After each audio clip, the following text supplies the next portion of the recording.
দুনিয়াওয়ালারা দিন বদলানোর স্লোগান দেয়, দিনকে বদলে দাও। আর ওলামায়ে কেরামের স্লোগান হলো দিলকে বদলাইয়া দাও।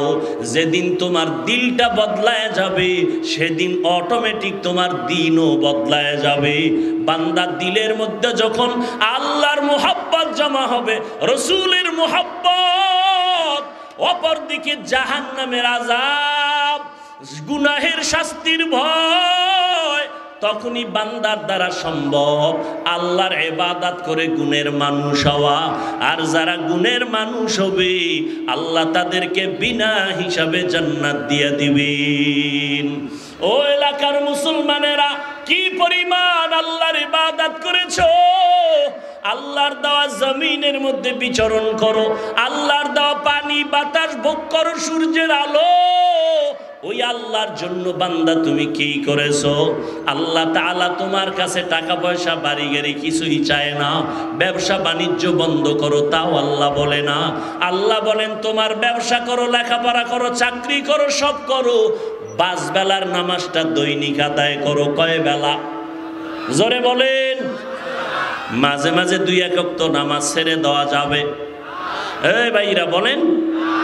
না বলার পরে যদি নামাজ না পড়েন শাস্তিটা কত কঠিন হবে। মাকুন সুসতি নামাজে পাঞ্জে গানা ফাওয়াইলুল লিল মুসান্নিনাল্লাযিনা মুমিনারা ইনামাজ ইমদাদ দা ইস্তাঈনু আয়াতে কুরআবাখা।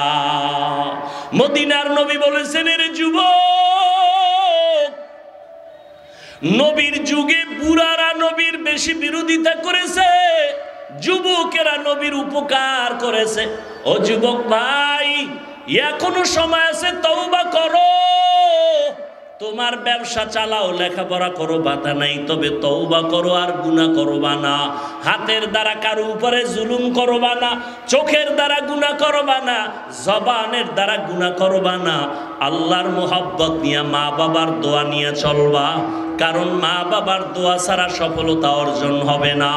ওলামায়ে আহলে হকের পরামর্শ নিয়া আল্লাহর নবীর তরিকায় সুন্নাত অনুযায়ী চলবা, 5 বেলার নামাজ পড়বা, আল্লাহর কাছে তওবা করে নাও, না হয় জিন্দেগি তোমার বরবাদ হয়ে যাবে।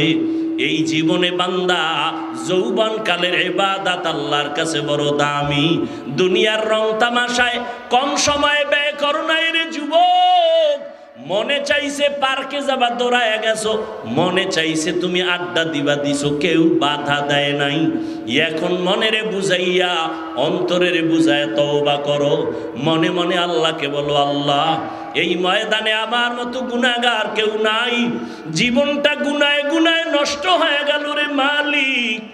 আজ থেকে তওবার নিয়ত করব, নবীর বিরুদ্ধে যাব না, আর কোনোদিন মা বাবার সাথে বেয়াদবি করব না। ওলামায়ে আহলে হকের পরামর্শ নিয়া নবীর সুন্নাত অনুযায়ী চলবো।